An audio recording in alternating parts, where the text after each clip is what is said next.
ये ज़मीं बनती गई, ये आसमां बनता गया, मैं कदम दर कदम बढ़ता गया और ये जहां बनता गया। नमस्कार, मैं कमलेश गुप्ता और हमारे सभी दर्शकों का जालंधर दूरदर्शन के इस विशेष कार्यक्रम रचना में सबका हार्दिक अभिनंदन, हार्दिक स्वागत है।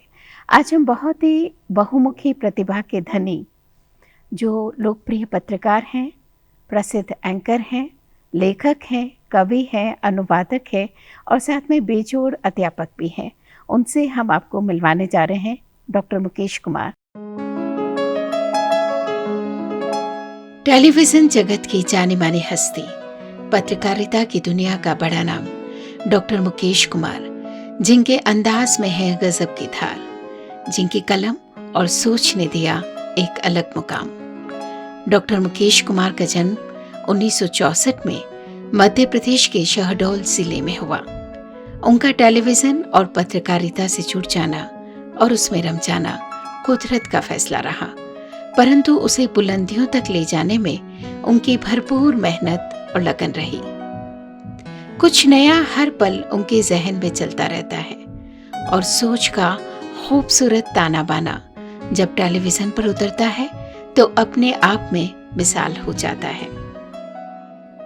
इन्होंने कई डॉक्यूमेंट्री फिल्मों और शॉर्ट फिल्मों का निर्माण भी किया, जो समाज में चेतना का प्रचार प्रसार करती है। देश की प्रतिष्ठित पत्र पत्रिकाओं में नियमित कॉलम लिखने के अलावा उनकी लेख, कविताएं, कहानियां भी प्रकाशित होती रही है।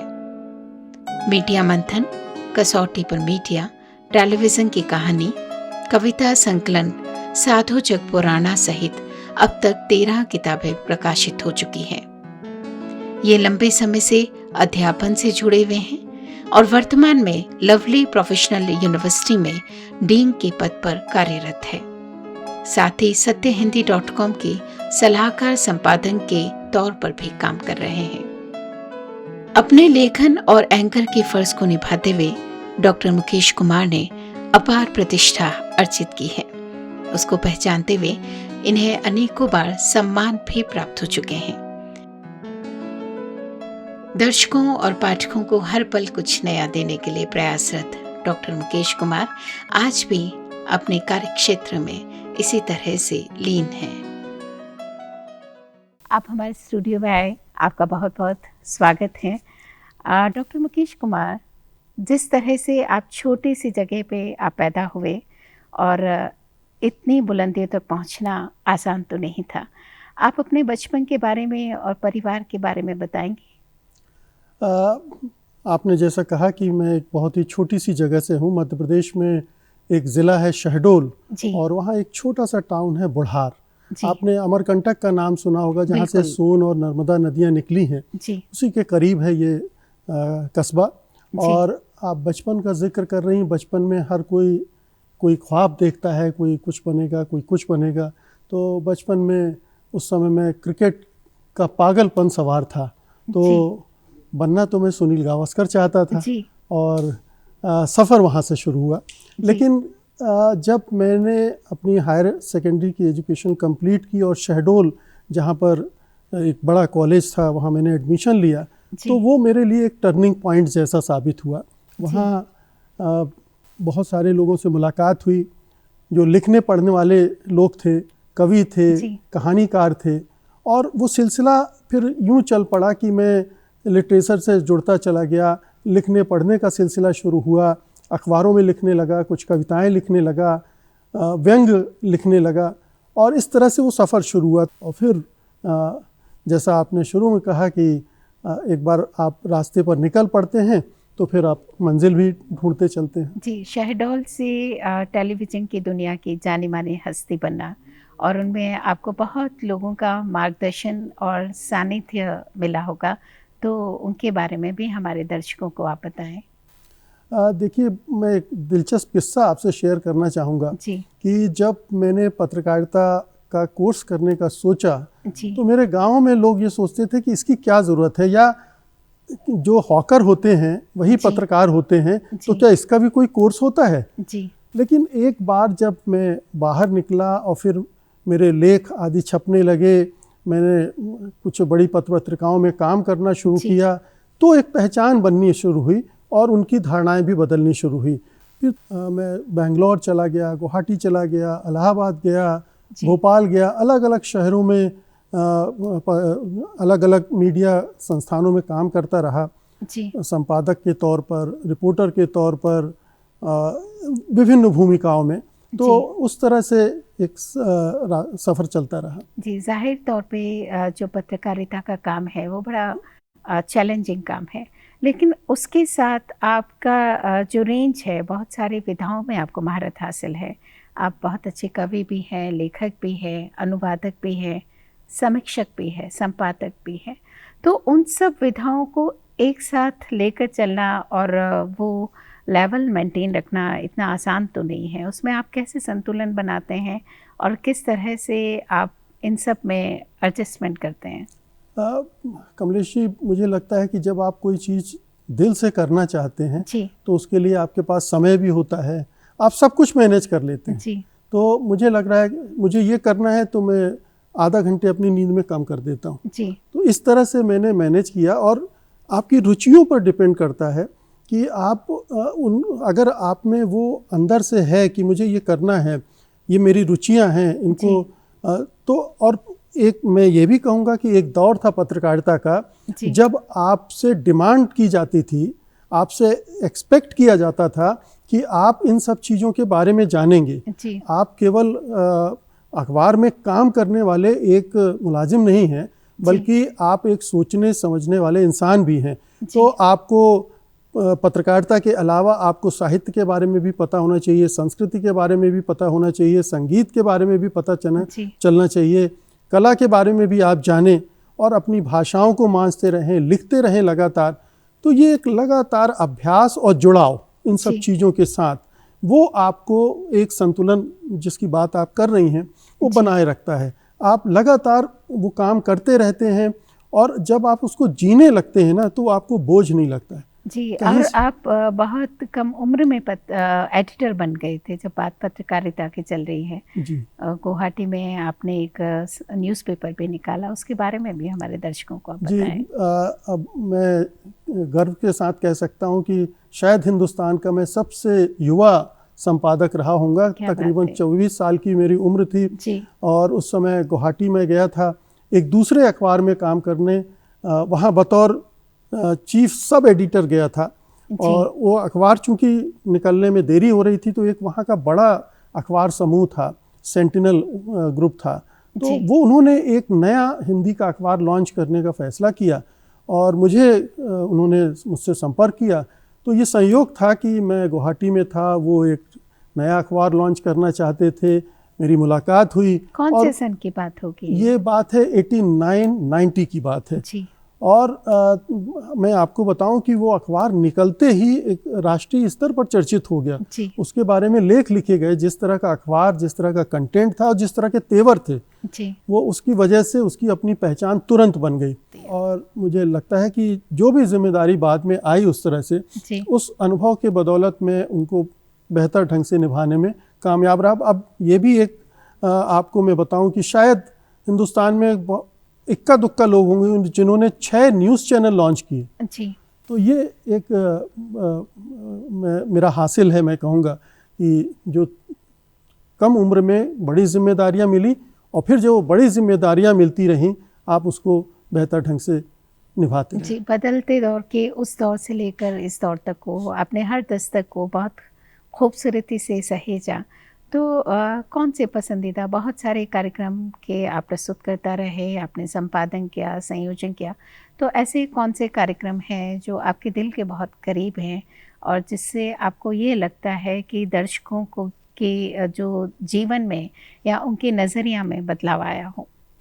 मुझे लगता है कि ज़्यादातर कार्यक्रम तो मेरे चूँकि न्यूज़ और करंट अफेयर्स बेस्ड थे जी उनमें भी जैसे फ़िलहाल था जी या कहीं अनकहीं था, कहीं अनकहीं में मैंने बहुत सारी शख्सियत से उस समय इंटरव्यूज़ किए, जैसे ग़ुलाम अली साहब को इंटरव्यू किया, जगजीत सिंह जी को इंटरव्यू किया, फरीदा खानम साहिबा को इंटरव्यू किया, या यहाँ के भी बहुत सारे नामी गरामी जो फिल्म सितारे और कलाकार हैं, चाहे वो कला की दुनिया से हों, पेंटिंग से हों या नृत्य से हों, संगीत से हों, वो एक अलग तरह का इनरिचमेंट आपकी पर्सनालिटी में, आप उन सब से मिलते हैं तो एक दूसरे तरह की चीज़ें आपको थिएटर की हो, तो ये एक वो मुझे लगता है कि हालांकि वो उस समय भी दूरदर्शन ही था, उसका डीडी मेट्रो 2 चैनल था, उसके लिए करते थे हम लोग।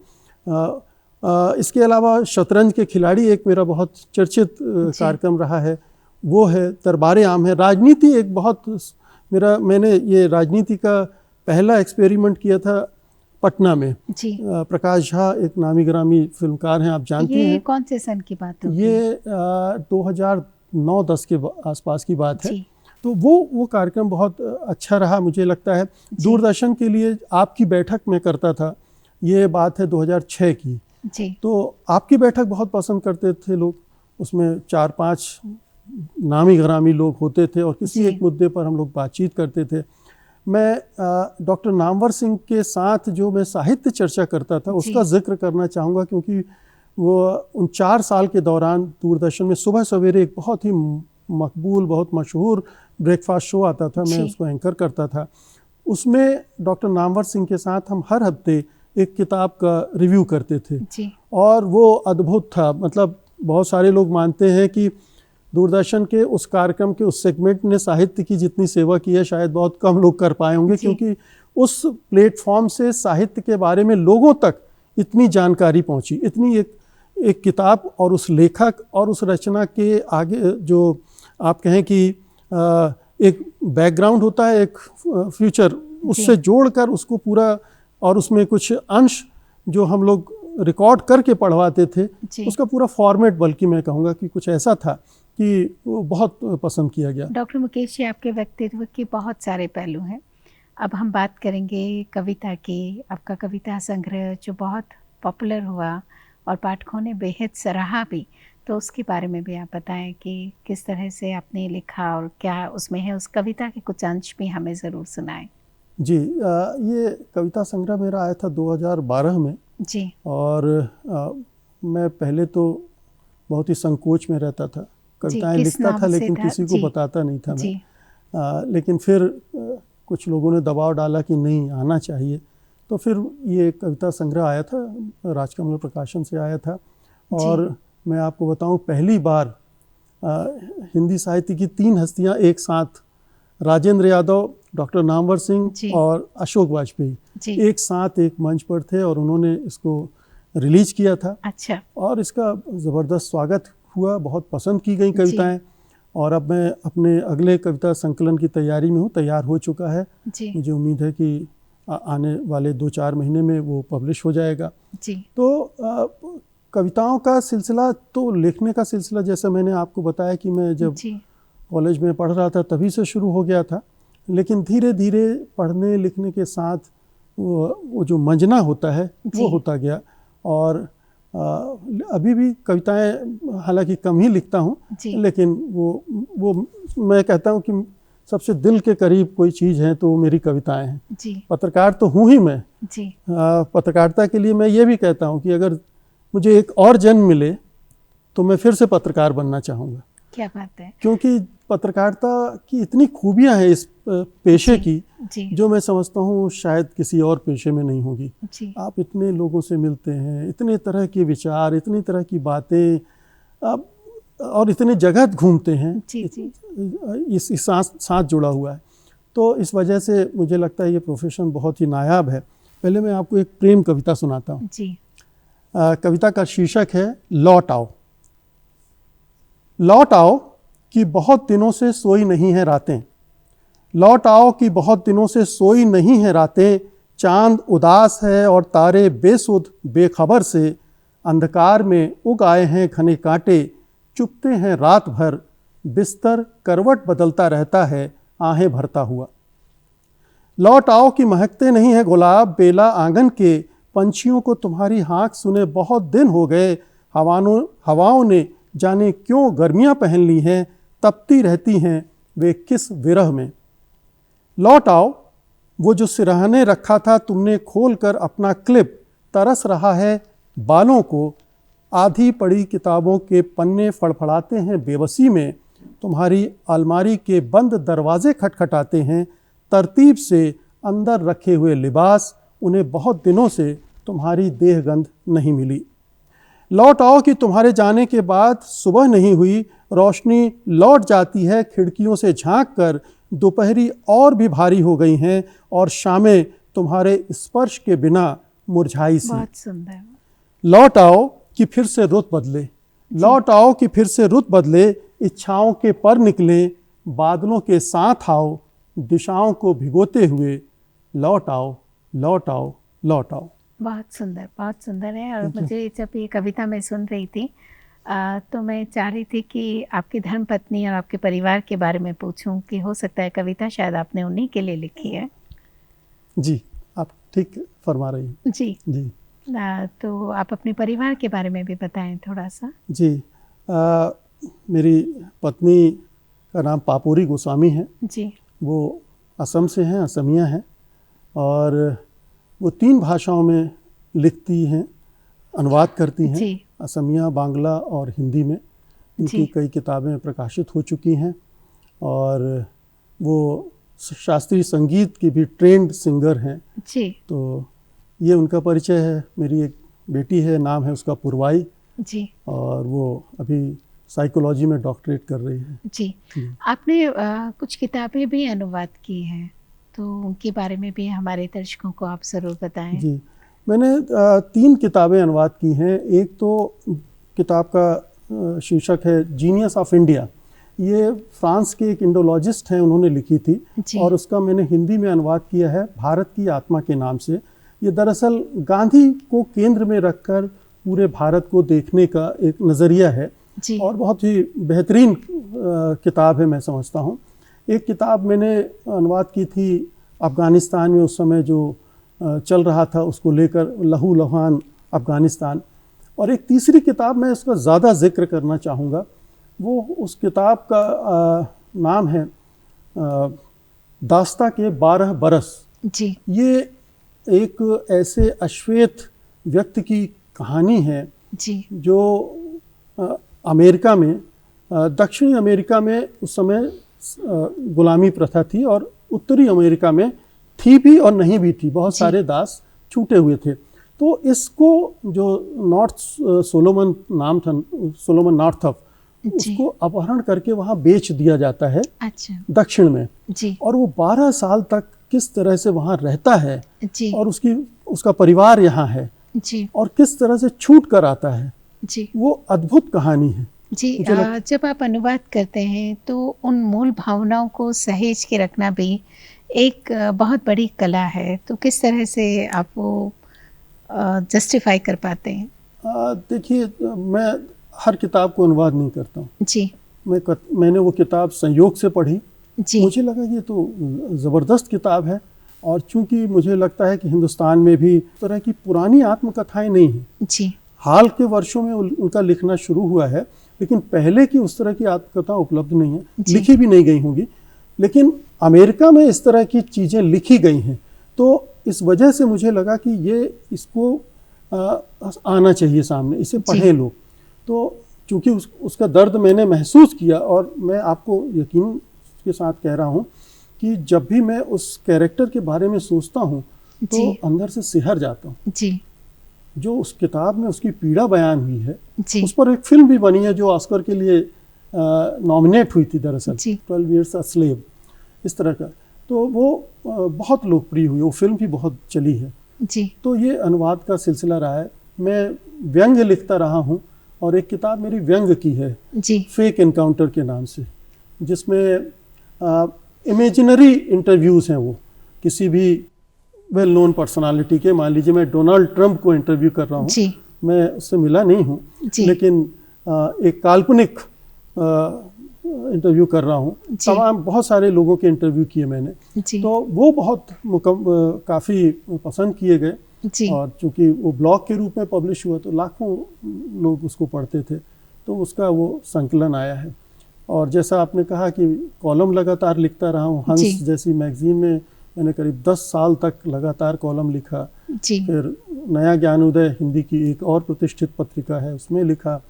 अभी पाखी एक पत्रिका है, उसमें लिख रहा हूँ। तो कॉलम का सिलसिला भी चल रहा है। जी, तो बहुत सारी विधाओं के साथ साथ आप अध्यापन से भी जुड़े हुए हैं, उसका अनुभव आप बताएं। अध्यापन की दुनिया बिल्कुल एक अलग दुनिया है। हालांकि मैं जब पत्रकारिता में था तब भी गाहे बगाहे पढ़ाने जाता था, कुछ क्लासेस लेने, कुछ वर्कशॉप करने। लेकिन फुल टाइम आप एक टीचर के रूप में जब काम करते हैं तो आपका कमिटमेंट, आपका कनेक्ट स्टूडेंट्स के साथ दूसरा हो जाता है। तब वो पार्ट टाइम नहीं रहता है, आपको उन बच्चों के बारे में एक जिम्मेदारी के साथ सोचना पड़ता है। इसका भविष्य मैं बनाने जा रहा हूँ, इसको एक राह दिखाने जा रहा हूँ। तो ये जो जब मैंने इस पेशे में आया तो मुझे ये इस तरह से महसूस हुआ जो मैं पहले नहीं महसूस करता था। और फिर अब इतने अंदर तक चले गए हैं कि अब बच्चों को समझना, बच्चों को उनके हिसाब से या बच्चों को एक राह दिखाना, और ख़ास तौर से आज के समय में जबकि बहुत सारे डिस्ट्रैक्शंस हैं, बहुत सारी चीज़ें ऐसी घटित हो रही हैं, बच्चों को बहुत जगहों से ज्ञान मिल रहा है। पहले का ज़माना दूसरा था कि एक टीचर था और वो सब कुछ दे देता था। आज तो चूँकि सोशल मीडिया है, बहुत सारे प्लेटफॉर्म हैं जहाँ पर आप वीडियो से बहुत कुछ सीख सकते हैं। तो नए तरह के चैलेंजेस एक टीचर के सामने हैं, क्योंकि हो सकता है कि वो बच्चा जो आप पढ़ा रहे हो वो आपसे ज़्यादा बेहतर ढंग से पढ़कर आया हो और आप उसके सामने फीके पड़ जाएं।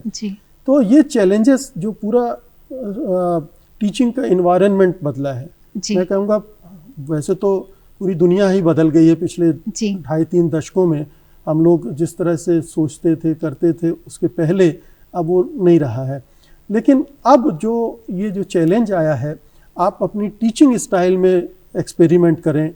आप कैसे जो दूसरे टूल्स हैं टीचिंग के, उनको कैसे इस्तेमाल करें, कैसे बच्चों को समझते हुए, उनके मनोविज्ञान को समझते हुए नए ढंग से उनको पढ़ाएं। वो पारंपरिक ढंग नहीं चलेगा। तो ये तमाम चीज़ें हैं जो मुझे लगता है कि एक और नया अनुभव देते हैं आपको। कार्यक्रम के अंतिम पड़ाव की ओर हम पहुंच चुके हैं। हम चाहते हैं कि हमारे रचना कार्यक्रम के दर्शकों को आप कुछ संदेश जरूर दें। मैं तो यही कह सकता हूं कि जो भी काम आप कीजिए तबीयत से कीजिए, डूब कर कीजिए। जब आप डूब कर कुछ करते हैं, मन से करते हैं, तो उसमें नाकाम होने की कोई वजह ही नहीं है। अगर आपको कामयाबी नहीं मिल रही है तो आप ज़रा इस पर गौर करें कि क्या कोई कमी आपके एफर्ट में रह गई है, आपकी कोशिशों में रह गई है। ये मैं समझता हूँ कि मेरे अपने ज़िंदगी का तजुर्बा है। और आप काम करते रहिए, वो आपके मुकाम आते रहते हैं, अपॉर्चुनिटीज़ आती रहती हैं। और जब अपॉर्चुनिटी आए तो कैसे उसको बेहतरीन ढंग से आप इस्तेमाल कर सकते हैं, वहाँ चूकिए मत। और हर व्यक्ति के जीवन में अपॉर्चुनिटीज़ आती हैं, मैं ऐसा मानता हूँ। आप उसका इंतज़ार कीजिए और पूरे तन मन से लगे रहिए। आज के रचना कार्यक्रम में बस इतना ही। रचना के अगले कार्यक्रम में हम फिर से एक बहुआयामी व्यक्तित्व को लेकर आपके साथ मिलवाने आएंगे। तब तक के लिए मैं कमलेश गुप्ता आपसे अनुमति चाहती हूँ। नमस्कार।